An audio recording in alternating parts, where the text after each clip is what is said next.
I was born in a hospital in a place called Ashford, and I've lived pretty much most of my life by the sea with my mum. My dad's Greek and I've only ever really seen him once, and that was when I was 10. I flew over to Greece with my mum and he bought me a remote control car and I really liked that. When I was about 2, my little brother was born. His name's Joe. I kind of liked having a little brother because it was someone to look out for. I went to 2 different schools when I was young, and my mum used to love dressing me up for the fancy dress days, and one day she dressed me up as the snail from Magic Roundabout. I loved school and I always really loved learning, but despite this I was a little bit of a naughty kid at school, and one time I had a fight with the biggest bully in school, and the only way I won was by taking off my shoe and hitting him with it. When I was about 5, I was on the news because someone left used barbecue coals in a park and I fell in and I got 3rd-degree burns all up one side of my body, but luckily they didn't scar. I went to secondary school when I was 13, not far from where I lived, and this is where I met my best friend at the time. His name was Tom. Tom was very different from all the other kids, and I think that's why we got on so well. We used to do silly little things like find dead frogs and put them in jam jars for 4 months to see what would happen to them. I loved secondary school and I never really got bullied, even though I was really weird. And I think mainly this was because I was kind of the class clown. I had my first job when I was 13 doing a paper round, and I had to wake up every morning at 6 AM to deliver papers. I've always loved working and actually having a job, and since the age of 13 I paid for all my own clothes, but I guess that's mainly because I love shopping. When I was at school I met probably one of the most important people in my life.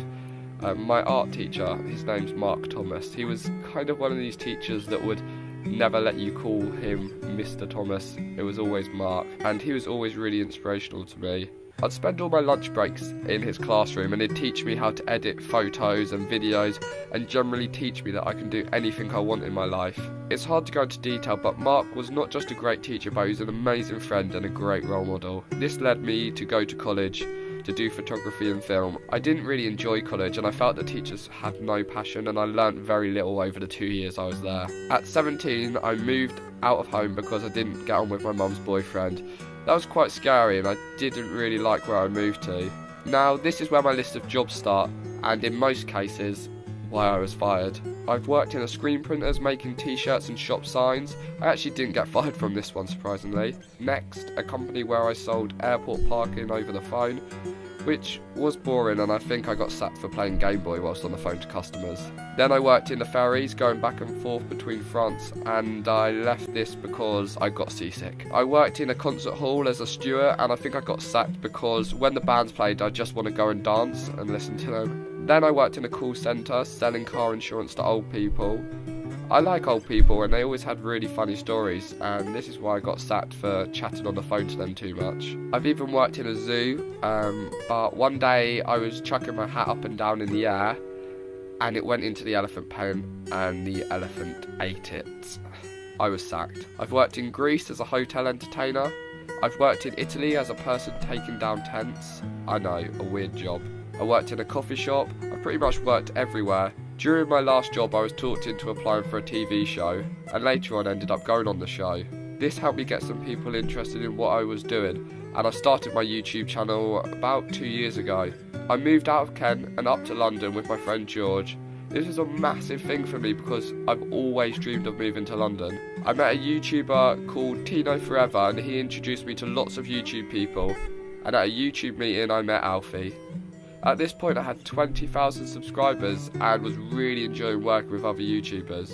About a year after starting YouTube I met Louis, and I felt that he completely understood everything I was about, and I could tell he was a good person to be around. Louis has big dreams like me, and so far we've completed all the dreams we had.